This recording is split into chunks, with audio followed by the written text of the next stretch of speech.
ਅੱਛਾ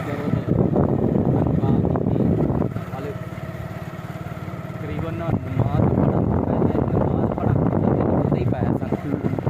ਠੀਕ ਹੈ, ਅਸੀਂ ਦੁਕਾਨ ਮੇਰਾ ਹੀ ਸੀ ਹਾਲ ਉਹ ਇੱਥੇ ਆ ਕੇ ਕੰਪਾਊਂਡਰਾਂ ਦੀਆਂ ਉਹਨੇ ਚੈੱਕ ਕੀਤਾ ਆਪਾਂ ਅੱਛਾ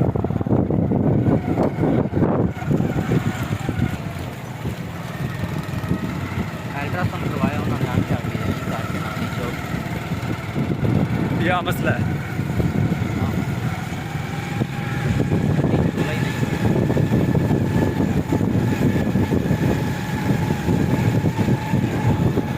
गल जारी जारी जारी जारी आप यू ही ने सस्सी दे थान सस्सी दे थाल कुत्ती बैठी है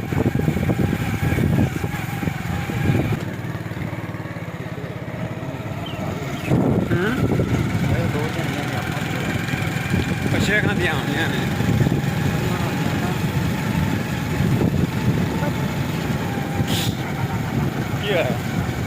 लड़ गया लड़िया नहीं था लो लड़न वाली मक्खी है सादी सिंपल डेमू सी पीले रंग का तेरा यार चले डोगी